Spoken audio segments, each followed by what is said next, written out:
Dice: oh Gálatas insensatos, ¿quién os fascinó para no obedecer a la verdad? A vosotros, ante cuyos ojos Jesucristo fue ya presentado claramente como crucificado. Y dice el versículo 2, esto solo quiero saber de vosotros, dice el apóstol Pablo. ¿Recibisteis el Espíritu por las obras de la ley o por el oír con fe? ¿Tan necios sois? Habiendo comenzado por el Espíritu, ¿ahora vais a acabar por la carne? ¿Tantas cosas habéis padecido en vano? Si es que realmente fue en vano. Aquel pues que os suministra el Espíritu y hace maravilla entre vosotros, ¿lo hace por las obras de la ley o por el oír con fe? Así Abraham creyó a Dios y le fue contado por justicia. Sabed por tanto que los que son de fe, estos son hijos de Abraham. Y la Escritura, previendo que Dios había de justificar por la fe a los gentiles, dio de antemano la buena nueva a Abraham, diciendo: en ti serán benditas todas las naciones. De modo que los de la fe son bendecidos con el creyente Abraham, porque todos los que dependen de las obras de la ley están bajo maldición. Pues escrito está: maldito todo aquel que no permaneciere en todas las cosas escritas en el libro de la ley para hacerlas, y que por la ley ninguno se justifica para con Dios. Es evidente, porque el justo por la fe vivirá. Y la ley no es de fe, sino que dice: el que hiciere estas cosas vivirá por ellas. Cristo nos redimió de la maldición de la ley, hecho por nosotros maldición, porque está escrito: maldito todo el que es colgado en un madero. Versículo 14 dice: para que en Cristo Jesús la bendición de Abraham alcanzase a los gentiles, a fin de que por la fe recibiésemos la promesa del Espíritu. Es muy importante que entendamos un poco el amplio contexto de lo que está pasando con la carta que Pablo le envía a los hermanos de Galacia, o a los hermanos o los conocidos los Gálatas. Los Gálatas o Galicia era una provincia del antiguo Imperio Romano, pero esa provincia ahí se establecieron los celtas, y los celtas eran considerados la gente más belicosa del Imperio Romano, problemática. Y el evangelio entró allí, a ese lugar, y fue y conmovió el evangelio por medio de los que iban predicando en la época del apóstol Pablo a esa gente. Pero posteriormente, al mover que el Espíritu de Dios estableció en la región de Asia Menor una manifestación gloriosa del poder de Dios, llegaron los judaizantes. Acuérdense, hermanos, el propósito de Dios a lo largo y ancho de la historia, de lo que el Señor ha hecho para que ese propósito no se tergiverse, esa, digamos, dinámica divina para que el propósito de Dios no sea tergiversado por los mismos creyentes y por la misma gente que empieza a formar parte en los siglos en la época del pueblo de Israel, en los tiempos en que Israel se fraccionó en dos, las 10 tribus por un lado y dos por el otro lado, en el tiempo en que ya ese Israel de las 10 tribus desaparece y queda solamente 2 tribus que terminan siendo los que conquistan o quedan en Jerusalén y toman el control, toman el poder, y que son llamados los judíos. Antes de Cristo se levantó un grupo llamado los macabeos, que defendieron a muerte todo lo que tenía que ver con la ley, y cuando se desarrolla todo lo que es el poder de los fariseos y de los doctores de la ley y de los ancianos del pueblo de Israel, toda esa estructura cultural, político, religiosa se amalgamó, se fortaleció de una manera tan tremenda que cuando Jesús vino a predicar gracia, amor, misericordia, todo el mundo que estaban ya entregados a la ley no admitían que fuera por gracia. Todos tenían que circuncidarse. Si algún gentil venía a hacerse judaizante, tenía que circuncidarse, vivir conforme a la ley de Moisés. Y así es como en la Biblia se habla acerca de la ley como el rito de Moisés. Acuérdense que hay una frase del pastor Manuel Umaña, que el que no entiende revelación termina haciendo ¿qué? Religión. Cuando uno no entra en la dinámica bíblica de cómo Dios establece su propósito eterno, cuando uno no entra en esa dinámica, se pierde en la Biblia. Empieza a coger la Biblia como un libro de mantras. Ay, este versículo del Salmo 91, versículo 2. Ese versículo de Juan 3:16, ese versículo, ay, cómo me encanta para los que están enfermos ese versículo tal, y para los que están tristes tal versículo. Entonces cogen la Biblia y la convierten en un bálsamo refrescante al alma herida. Se convierte entonces la palabra de Dios escrita en clave de propósito divino en un libro que ayuda emocionalmente a la gente. Y eso hay que irlo identificando bien en la Biblia. Déjenme, antes de entrar en profundidad, lo que traigo hoy es hacerles ver, hermanos, que el entendimiento y la emoción son un paquete dentro de una misma realidad. Si hay alguien que entiende a la luz de la Biblia el concepto de las emociones, son los mismos escritores que recibieron revelación, solo que ellos nos enseñan a nosotros que el entendimiento debe ser una causa y la emoción debe ser un ¿qué? Efecto. Yo por eso una vez escribí una frase que dice, yo primero entiendo y después que pase lo que quiera. Que aquí no se puede saltar, gritar, llorar, claro que sí, pero después de entender. Porque si entender es lo primero que usted establece para nutrir su fe, estás claro en lo que estás haciendo.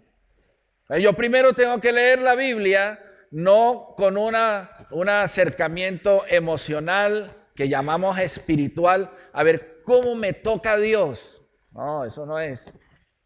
Primero yo debo entender.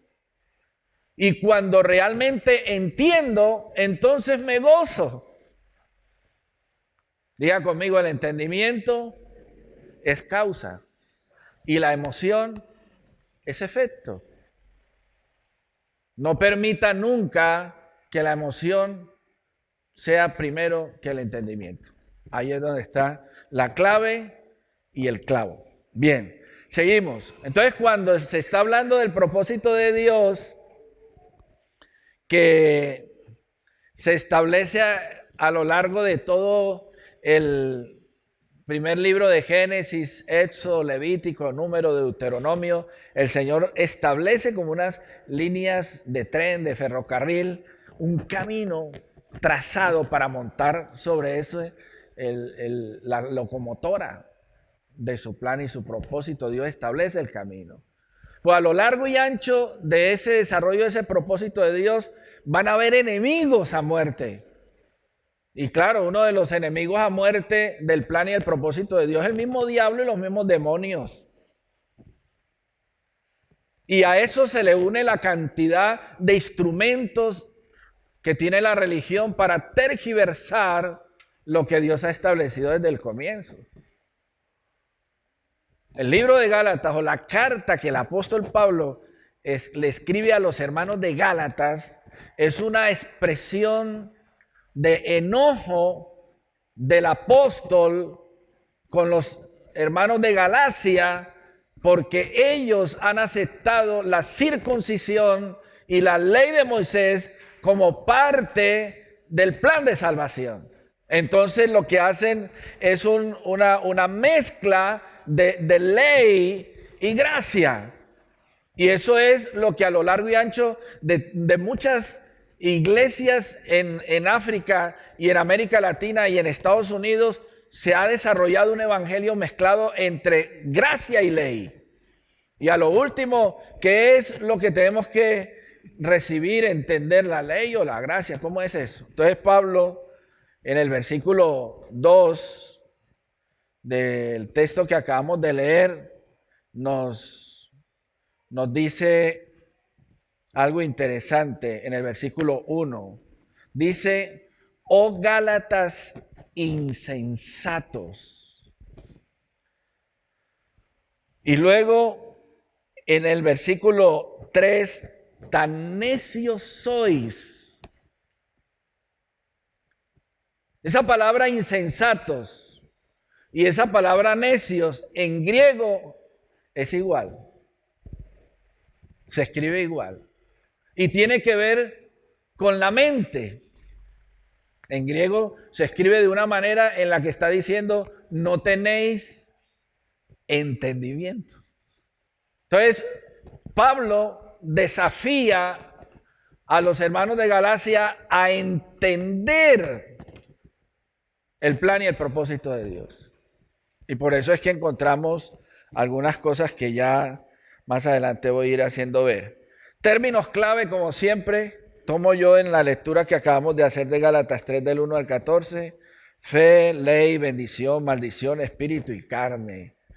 Son términos que uno debe identificar para, digamos, sistematizar en la mente el entendimiento de las cosas. Cuando usted esté leyendo en cualquier parte, cualquier cosa, identifique palabras clave, términos clave, y a partir de ahí usted va a lograr grabar o entender o procesar lo que está leyendo. Es la forma más práctica y más sencilla. Entonces ahí esos términos fe, ley, bendición, maldición, espíritu, carne, los veo dentro del plan y el propósito de Dios como tres contrastes. Cuando el apóstol Pablo va a defender el propósito de Dios, me gusta mucho. Cuando el apóstol Pablo va a hacer, se llama eso apología, defensa de lo que él, en cuanto al evangelio que le fue revelado por gracia frente a la ley, usa la metodología precisamente de la confrontación de los extremos.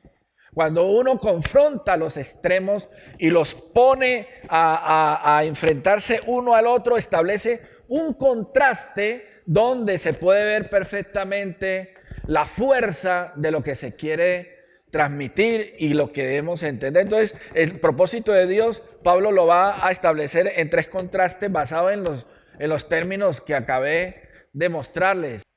Primer contraste, el espíritu, la carne. En Gálatas vamos a estar viendo y leyendo esa confrontación que hay entre espíritu y carne. Y es interesante cómo Pablo maneja durante todo su escrito este enfrentamiento de estos dos términos. La segunda confrontación o contraste es entre bendición versus maldición.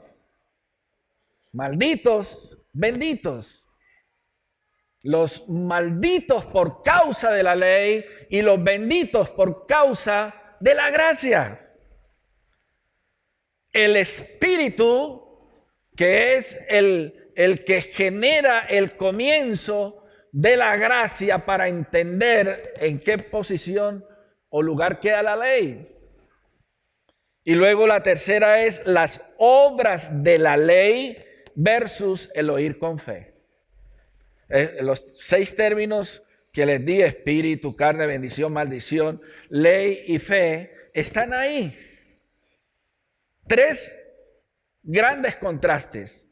El espíritu contra la carne. Cuando decía yo en cierta ocasión, nosotros no nos entendemos, puede ser que usted y yo estemos en la carne. Si usted y yo no nos entendemos, puede ser que yo esté en la carne y usted esté en el espíritu. Si usted y yo no nos entendemos, puede ser que usted esté en la carne y yo esté en el espíritu. Cuando se está en la carne y cuando se está en el espíritu y se asume alguna de las dos, nunca se va a estar de acuerdo. Pero cuando usted está en el mismo espíritu, el apóstol Pablo lo que dice es estar en el mismo entendimiento. ¿Y sabe qué palabra usa en español? Pone el mismo sentir. Como si fuera una emoción. Y en griego esa palabra, ser igualmente todos de un mismo sentir. No, en griego dice ser igualmente todos de un mismo entendimiento. Entonces, cuando identificamos ya espíritu, carne, bendición, maldición, ley, fe, cuando estamos poniendo eso bien claro en la mente, ya entonces vamos a ir entrando en algunas ideas interesantes. Primer contraste, el espíritu y la carne. Cuidado. Tan necios sois, habiendo comenzado por el espíritu, ahora vais a acabar por la carne.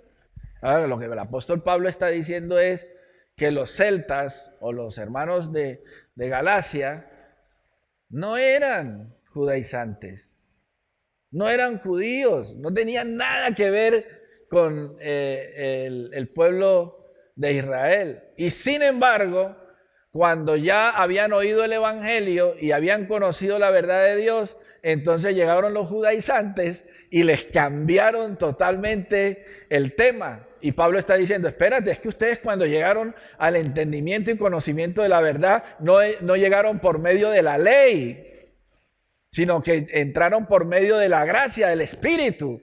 Y si habéis empezado por el Espíritu, ¿cómo vais a terminar en la carne?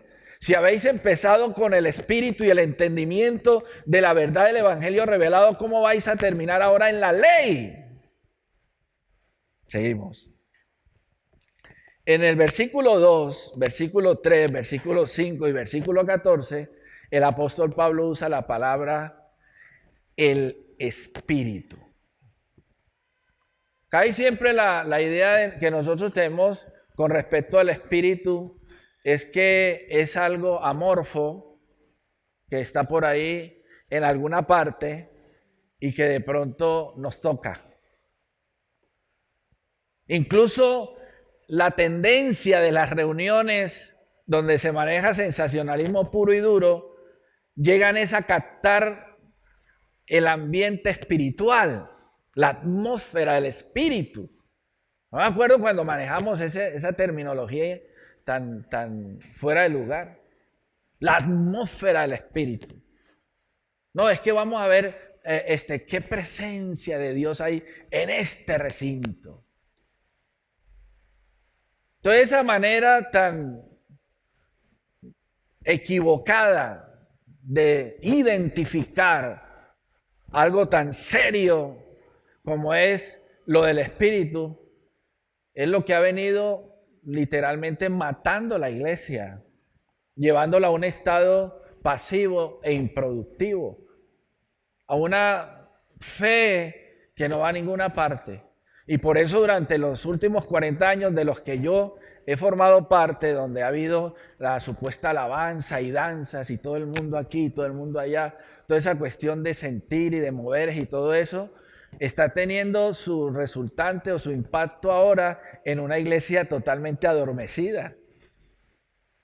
Porque como ya se necesita, cada vez que usted consume ciertos dopajes, usted se dopa y cada vez el cuerpo asimila más, entonces al último usted quiere más y más. Ahí es donde se vuelve un drogadicto, un drogodependiente. Cuando usted empieza a consumir alcohol, a lo último su cuerpo lo asimila tan rápido que tiene que estar y se vuelve un alcohólico, porque usted quiere cada vez más sentir algo emocional. Así le ha pasado a la iglesia.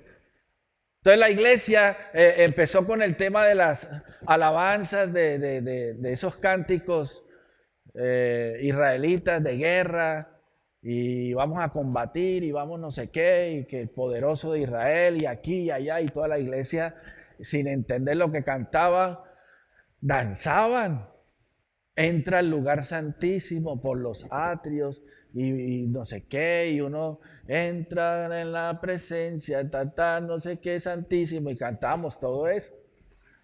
Y claro, la iglesia se fue, digamos, moviendo en esos estados emocionales que cada vez más necesitaba más, y entonces conciertos y alabanzas y canciones más intensas y que dijeran cosas que tocaran, hasta que llegó la iglesia en convertirse en un grupo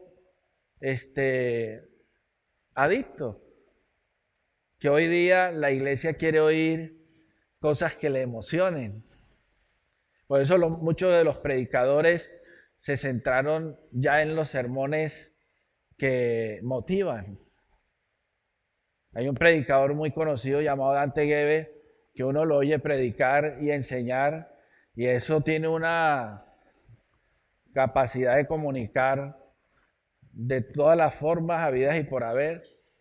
Si hay que decirle chistecitos a la congregación, se le suelta chistecitos, historietas, testimonios, y lo que pasó aquí, lo que pasó allá. Y hay algunos pastores que se dedican a corregirle la conducta a la gente y que no haga esto, y no interpretan la escritura. Han convertido la iglesia, donde se debe predicar temas que tienen que ver precisamente con lo que Dios ha dicho, en una escuela de corrección de comportamientos de la gente. Hermanos, la iglesia no es un centro de rehabilitación. Aquí no venimos a rehabilitar a nadie. Ya hay centro de rehabilitación, vaya allá. Y donde usted quiere gozarse y todo, vaya donde se goza. Pero aquí definitivamente tenemos que levantar una iglesia en Valencia que sea entendida en la escritura, en la palabra. Que seamos capaces de soportar una hora de interpretación bíblica. Porque a lo último nos da hasta sueño.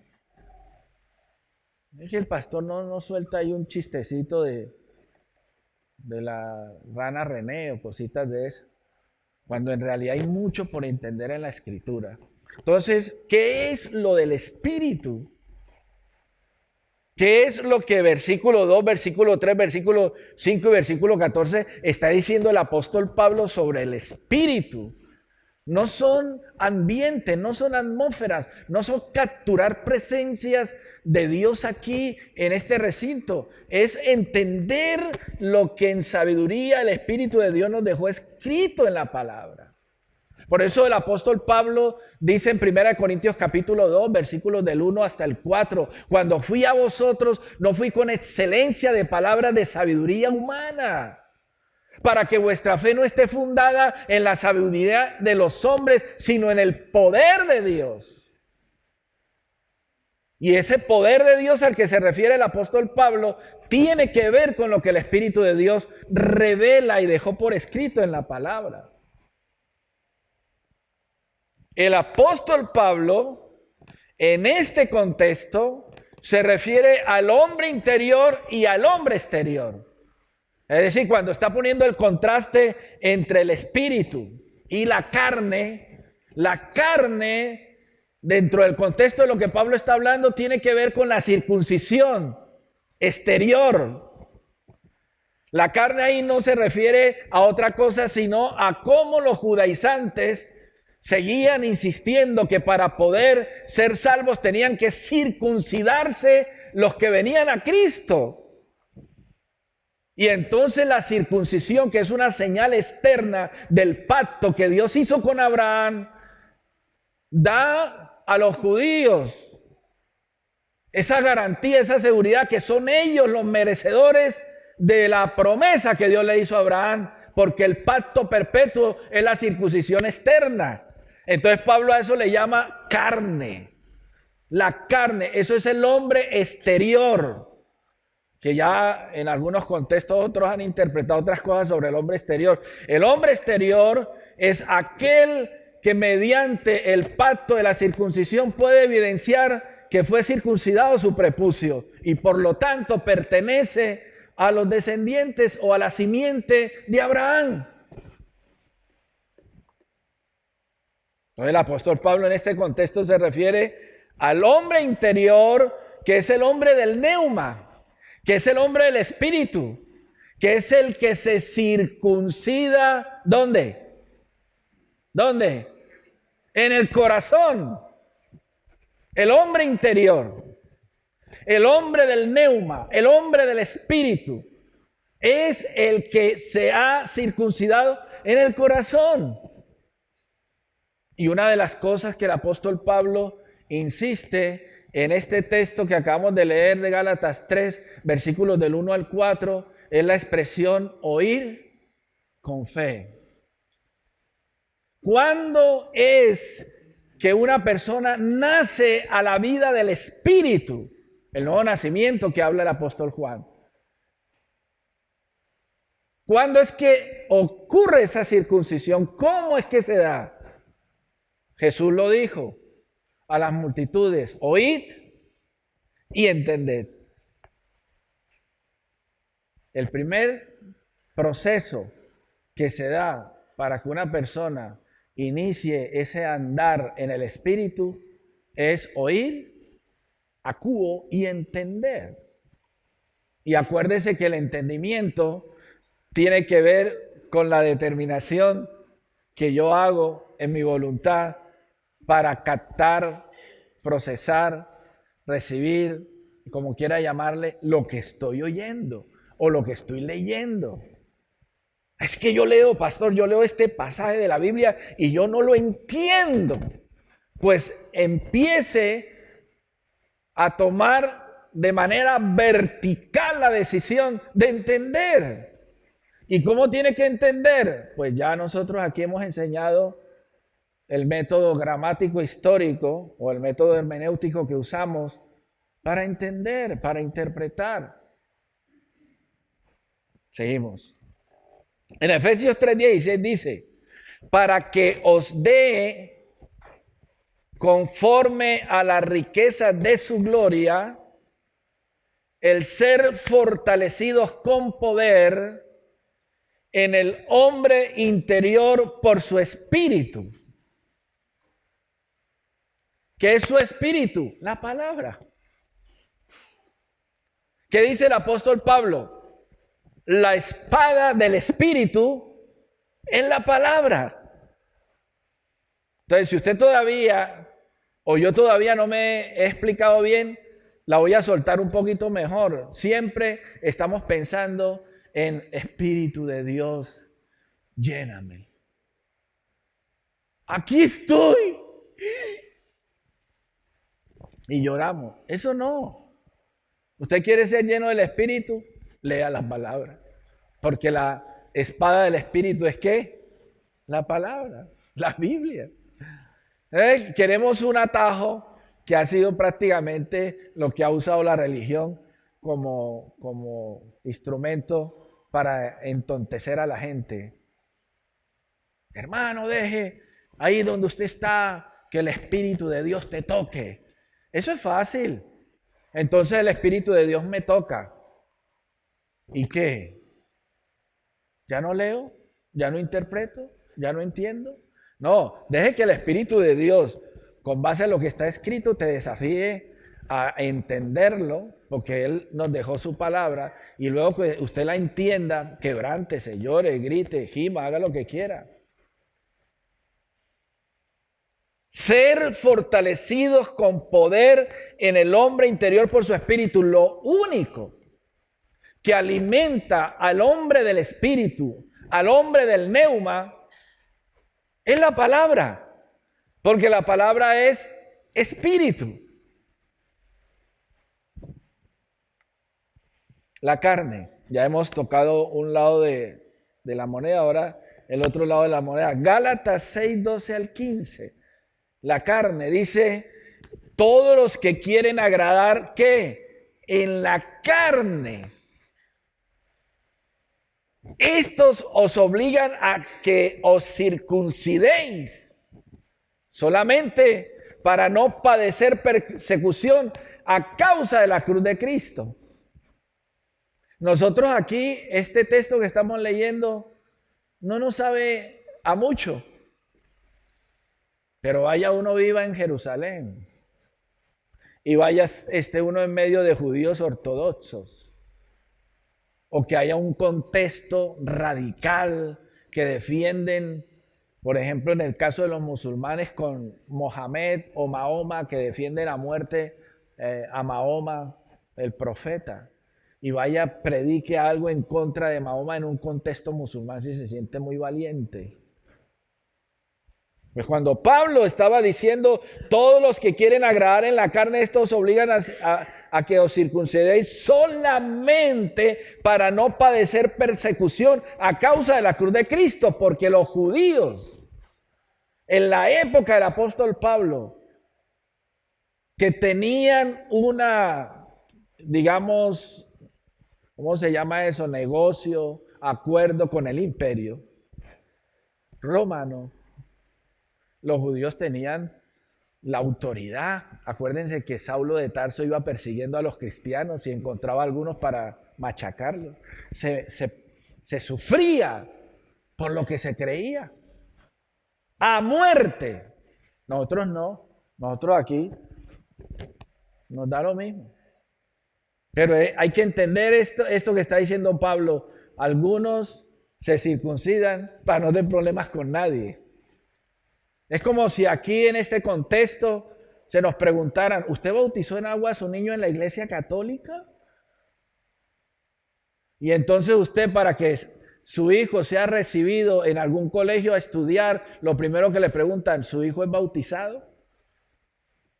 Y más si se enteran, si usted es cristiano evangélico, a ver si su hijo es bautizado en agua cuando era niño. Y entonces usted, para no padecer por causa de eso, usted bautiza a su niño.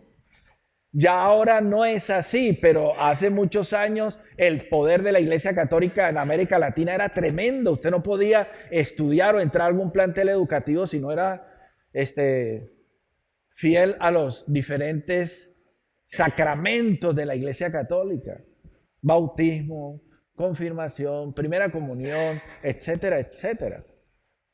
¿Por qué? Porque la religión, cuando no entiende revelación, somete a la gente a los ritos y a las tradiciones. ¿Y qué es lo más fácil? ¿Yo qué me voy a complicar? Pastor, yo me bautizo en agua, no pasa res. Nosotros no estamos viviendo de momento persecución alguna por nadie. Nosotros ahora estamos en una cultura permisiva. Aquí si usted quiere ser Gatorade es, y va por toda la calle así. Y si usted siendo una mujer quiere ser un hombre, va por toda la calle haciendo alarde de ser un hombre. Y si usted no quiere ser ni hombre ni mujer, sino no sé qué cosa, pues también va por la calle como quiere. Estamos en un mundo donde todo vale. Pero los que conocemos la verdad de Dios, en algún momento, sea en el trabajo, en el estudio donde vivimos, somos confrontados. Y como yo le decía en estos días a una señora en una tienda, le decía, usted tiene la boca llena de confrontarme a mí en contra de lo que, o a favor de lo que usted cree con todas estas cosas, y yo me voy a quedar callado con la fe que tengo. Si usted no se calla, yo menos. Hija del diablo. Instrumento de Satanás. Yo aquí hay gente que las trato de hijos del diablo, así de frente y sostenido. Usted es un hijo del diablo, un instrumento de Satanás, que lo está esperando el mismo infierno. Hay que hablarles así. Si ellos tienen la boca llena de hablar de otras cosas perversas, inmundas. Estamos hablando precisamente sobre eso de la ministra, que ahora un niño tiene derecho de elegir con quién tiene relaciones sexuales. Un niño. Bendito el nombre del Señor.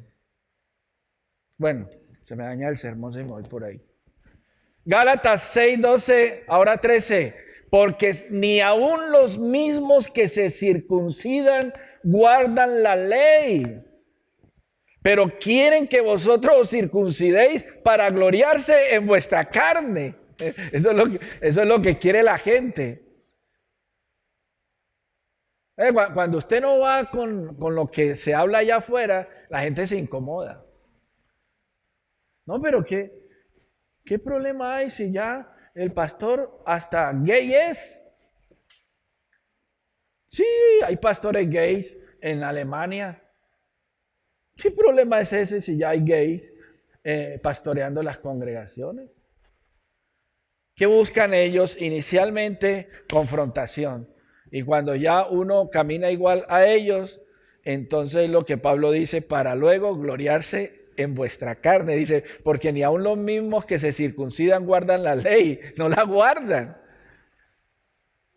Pero quieren que vosotros os circuncidéis para gloriarse en vuestra carne. Y esto, pero lejos esté de mí gloriarme, sino en la cruz de nuestro Señor Jesucristo, por quien el mundo me es crucificado a mí y yo al mundo. Y en el versículo 15, porque en Cristo Jesús ni la circuncisión vale nada. Pablo no andaba con rodeos. Vuelvo y digo, decirlo aquí 2000 años después, qué miedo, nada. Pero Pablo, déjalo por escrito. Ni la circuncisión vale nada, ni la incircuncisión, sino una nueva creación. Tan necios sois, tan faltos de entendimiento, tan torpes, tan insensatos, habiendo comenzado por el Espíritu, ahora vais a acabar por la carne. ¿A quién le estaba escribiendo Pablo? A la gente más belicosa, a los celtas. Gente problema, y Pablo, necios, insensatos, faltos de entendimiento, tarados.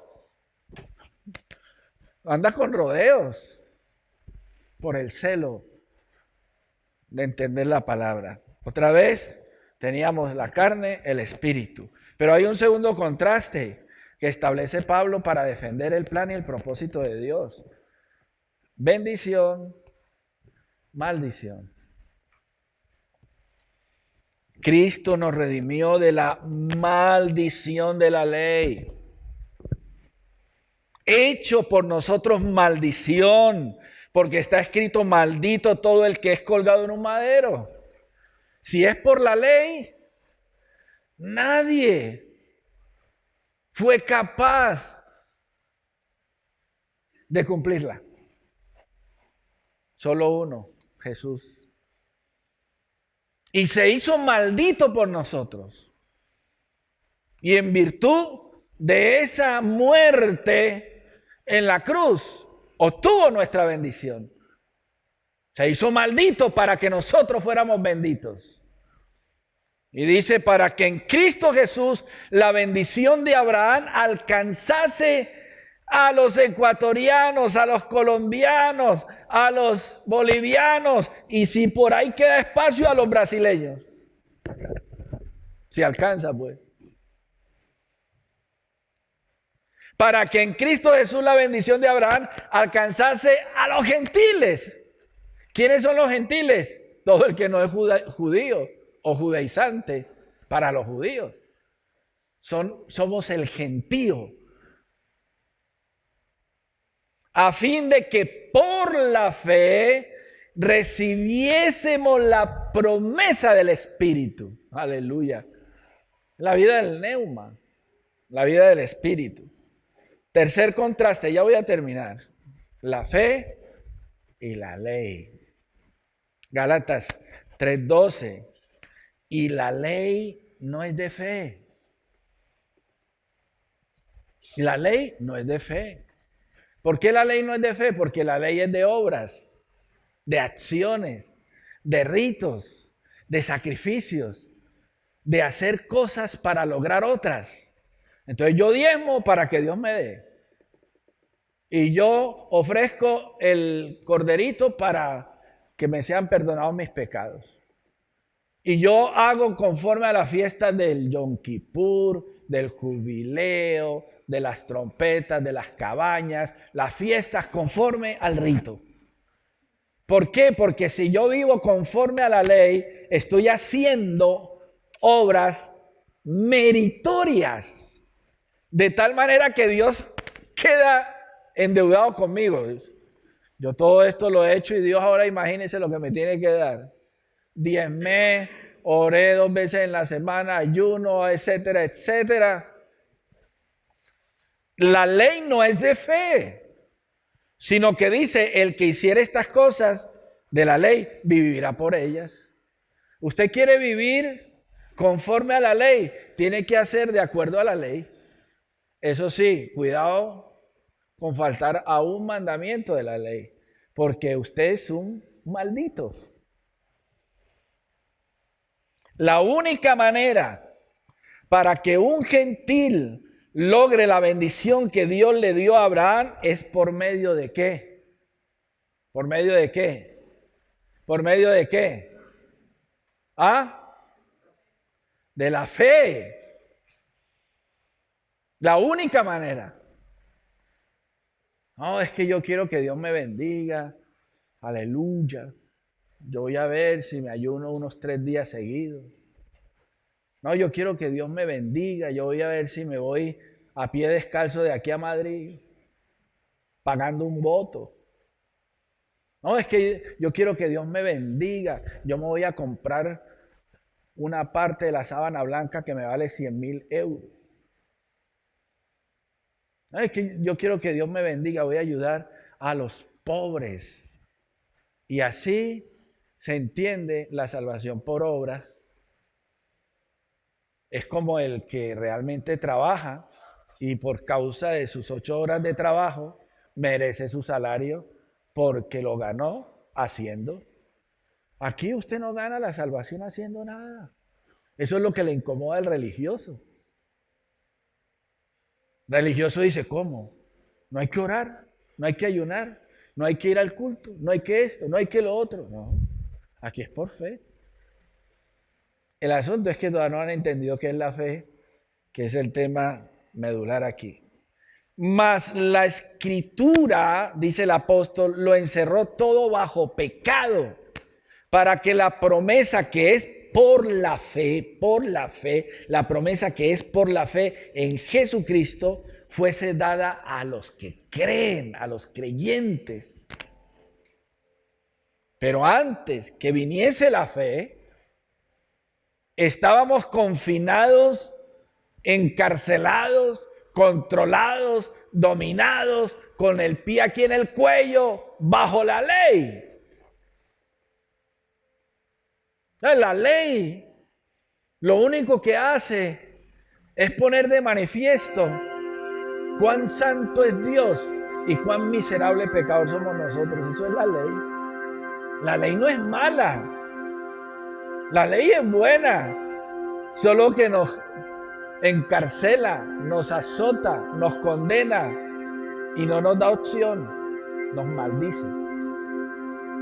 Pero antes que viniese la fe, estábamos confinados bajo la ley, encerrados para aquella fe que iba a ser revelada. Aleluya, a manera del apóstol Pablo escribió. De manera que la ley ha sido nuestro ayo. La palabra ayo no es de ay, no. La palabra ayo es de uno que educa a un niño. ¿Cómo le llamaríamos en esta época a esos reyes que tienen hijos y ponen a sus hijos bajo la mano de tutores? Esa es la palabra, tutores. Ese es el ayo. Entonces, de manera que la ley ha sido nuestro ayo. Fue llevando y convenciéndonos que somos miserables pecadores, que no tenemos de parte de Dios ninguna esperanza por causa del pecado que nos domina, y por causa de la misma santidad de Dios hay un castigo por el pecado. De ahí que el publicano orara diciendo: sé propicio a mi pecador. Entonces la ley fue dada para llevar al ser humano a que se dé cuenta lo miserable que es. El ayo, para llevarnos ¿a quién? A Cristo. Porque viendo que la ley no nos da esperanza, entonces gritamos: ay, Señor, sé propicio a mi pecador, haz algo. Entonces el Señor dice: Cristo en la cruz derrama su sangre, y por fe, no por obras, creer a ese sacrificio expiatorio, y eres perdonado, justificado, transformado por fe. Para llevarnos a Cristo a fin de que fuésemos justificados por la fe. Pero venida la fe, ya no necesitamos la ley, el ayo. O sea, el que nos educó cuando éramos niños y ya hemos crecido, ya no lo necesitamos que nos enseñe a leer o a escribir, porque ya lo sabemos. Ya sabemos todo lo que implica el pecado y la maldad y todo lo que es en torno a la santidad de Dios por el concepto de la ley. Entonces ahora ya no estamos bajo ayo, dice el apóstol, pues todos sois hijos de Dios por la fe en Cristo Jesús. Plan y el propósito de Dios estaba precisamente ahí para darnos a nosotros ese, digamos, orden que Dios ha establecido para llevarnos desde Génesis hasta el Nuevo Testamento sobre su plan y su propósito, en función de todo lo que implicó Israel, los descendientes de Abraham, Isaac, Jacob, Israel, la ley, Moisés, etcétera, etcétera, hasta el Nuevo Testamento. Y eso hay que entenderlo así. Vamos a orar y darle gracias al Señor por esta palabra escrita. Esta palabra escrita que Dios nos ha dejado para ser entendida.